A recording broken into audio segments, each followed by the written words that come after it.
Sărbătorile de iarnă se apropie, iar Laponia, locul în care trăiește Moș Crăciun, este acoperit de un strat gros de zăpadă. Fulgii de nea se aștern ușor pe pământ, astfel întregul peisaj devine ca o pictură desprinsă dintr-un basm. Fii cu ochii pe noi, căci astăzi te așteaptă o aventură magică în atelierul lui Moș Crăciun. Uite, încă un cadou pentru tine. Acum vom face o magie. Oh, iată, vom turna și hop! Uite, poți să-l iei. Acum vom încerca din nou. Și hop! Anastasia, salut! Bine ai venit în casa mea modestă, dar plină de magie. Îți voi spune un secret. Foarte rar permit cuiva să mă viziteze. Doar celor mai buni și curajoși copii. Oh, eram să uit. Hai să-ți fac cunoștință cu ea. Știi cine este ea, nu-i așa? Corect!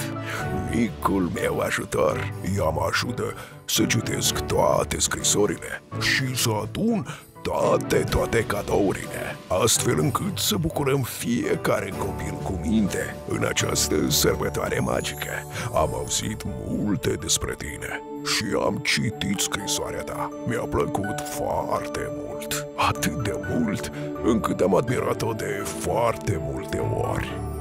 Vrei să ne uităm împreună la ea? Ei bine, atunci hai, urmează-mă! Iată aceste ușă magică, duce în toate camerele fermecate ale casei mele. Pregătește-te, pentru că acum vom intra în ea și vei vedea unde ajung toate scrisorile copiilor. Și scrisoarea ta este tot acolo. Ești gata? Ei bine, atunci să mergem!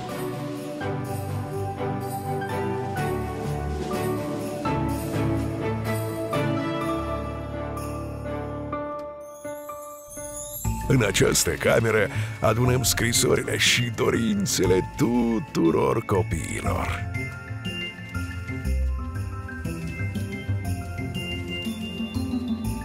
Vezi cât de frumos sunt aranjate. Fiecare scrisoare este la locul ei.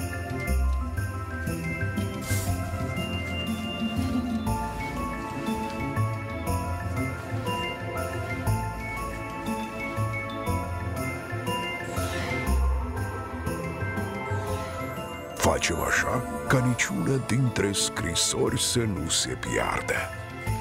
O, iată și de-a ta.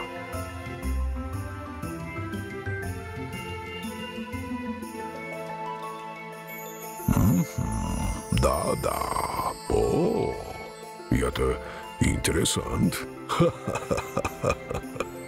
Foarte bine. Frumoasă scrisoare ți-a ieșit. Mă voi lăuda neapărat prietenilor mei spiriduși. Ce fată deșteaptă ești. Le arăt întotdeauna doar cele mai bune scrisori.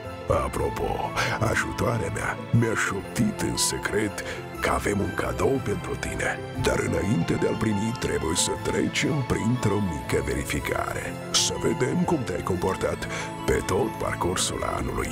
Și dacă totul va fi bine, în atelier vom începe imediat împachetarea cadoului tău. Ei bine, mergem să vedem.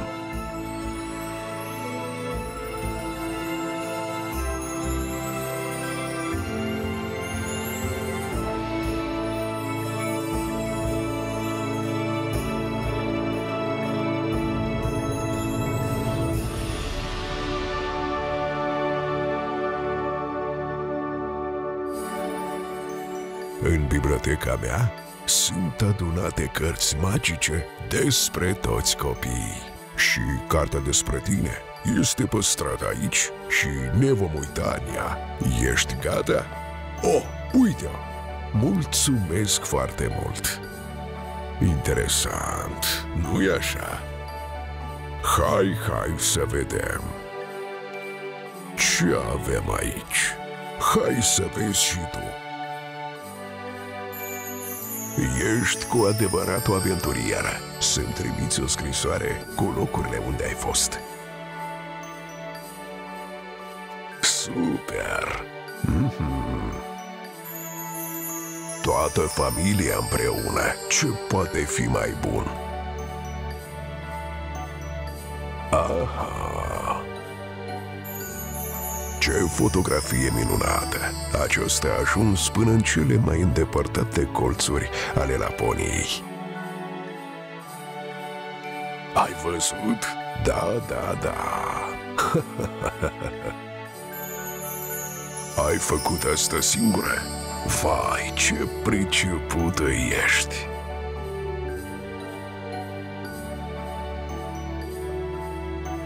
Ce fată deșteaptă ești! Observ că îți place să citești. Din cărți poți afla o mulțime de lucruri interesante. Dacă îți vei dezvolta imaginația, vei putea scrie oricând propriile tale cărți. Spor la citit! Îți aduci aminte că avem o carte neobișnuită. Acum ne va arăta cum te-ai comportat în acest an. Ai fost ascultătoare? Ți-ai ajutat părinții sau nu? Poate ai supărat pe cineva. Nu ai supărat pe nimeni? Bine, acum vom afla. Dacă cartea va arăta culoarea verde, înseamnă că totul este bine. Dar dacă va fi roșu, nu este bine.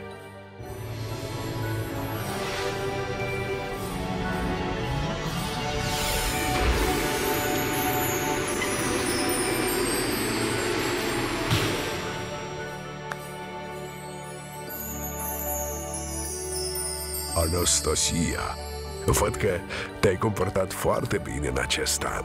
Cartea nu greșește niciodată. Nu poți să o păcălești. Cei dragi sunt mândri de tine. Și nu uita, în noul an, nu mai fi mofturoasă și nu mai plânge degeaba. Acum este momentul să vedem ce se întâmplă în atelierul cu cadouri. Dacă avem noroc, vom vedea și cadoul tău. Hai să mergem! Privește atent! Printre aceste cadouri, posibil să fie și al tău.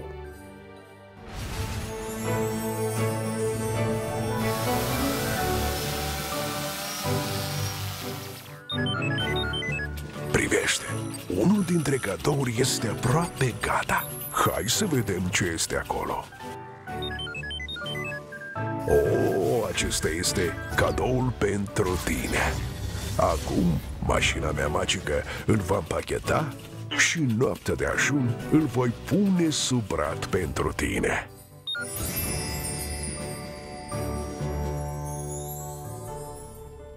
Anastasia, ți-a plăcut la noi?